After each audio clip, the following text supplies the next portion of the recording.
السلام علیکم دوستو، مولانا رومی نے ایک واقعہ لکھا ہے کہ کسی صاحب کے گھر رات کو چور گھس گیا۔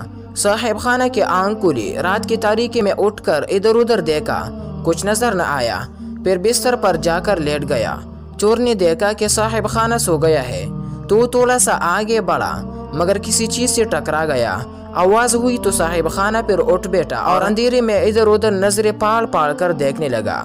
اب صاحب خانہ کو یقین ہو چلا جاتا ہے کہ گھر میں کوئی چور گھس آیا ہے۔ صاحب خانہ نے سوچا کیوں نہ چراغ روشن کر کے گھر کو دیکھا جائے تاکہ تسلی ہو۔ اب صاحب خانہ نے قریب رکھے چراغ کو جلانے کے لیے پتھروں کو رگڑا۔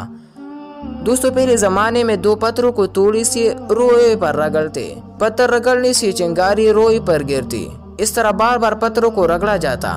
جب 8-10 چنگاریاں روئی پر گرتے تو روئی دہکنے لگتی۔ اب پھر اس روئی کو پونکنے مارتے تو روئی آگ پکڑ لیتی۔ اس طرح آگ جلائی جاتی تھی۔ اب جب صاحب خانہ نے آگ جلانے کے لیے پتھروں کو رگڑنا شروع کیا دوستو، تو چور سمجھ گیا کہ صاحب خانہ کیا کرنا چاہتے ہیں، لہٰذا چور دبے پاؤں آ کر صاحب خانہ کے سامنے بیٹھ گیا۔ صاحب خانہ پتھر رگڑتے، ننھی سی چنگاری روئی پر گرتی، سامنے بیٹھا چور اس چنگاری کو اگلی چنگاری گرنے سے پہلے بجھا دیتا۔ کافی دیر صاحب خانہ آگ جلانے کی کوشش کرتے رہے مگر سامنے بیٹھا چور چنگاری بجھاتا رہا۔ آخر تنگ آ کر صاحب خانہ اپنا وہم سمجھ کر سو گیا۔ صبح اٹھا تو پتہ چلا سارا گھر لٹ چکا ہے۔ میرے دوستو، بالکل اس چور کی طرح شاطر شیطان ہمارے مقابلے میں بیٹھا ہوا ہے۔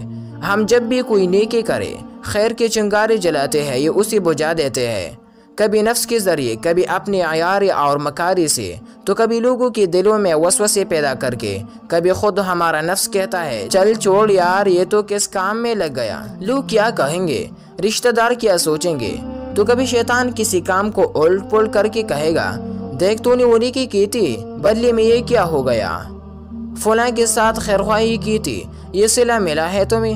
تو کبھی انسانوں کے دل میں وسوسے ڈالے گا اور لوگ آپ کو کہیں گے جناب آپ کو کیا ہو گیا ہے، آپ تو اچھے بھلے تھے، آپ کن باتوں میں پڑ گئے ہیں۔ چھوڑیے ان چیزوں کو، زندگی انجوائمنٹ کا نام ہے، انجوائے کر میرے عزیزو۔ اگر ایمان کے شمع روشن کرنے ہیں تو پھر نیکی در نیکی کرتے رہنا، ہر نیکی ایک روشن چنگاری کی مثل ہے، بس نیکیوں کو بچا بچا کر کرنا کہ ظالم شیطان سامنے بیٹھا آپ کی نیکی کو بجانے کو تیار بیٹھا ہوا ہے۔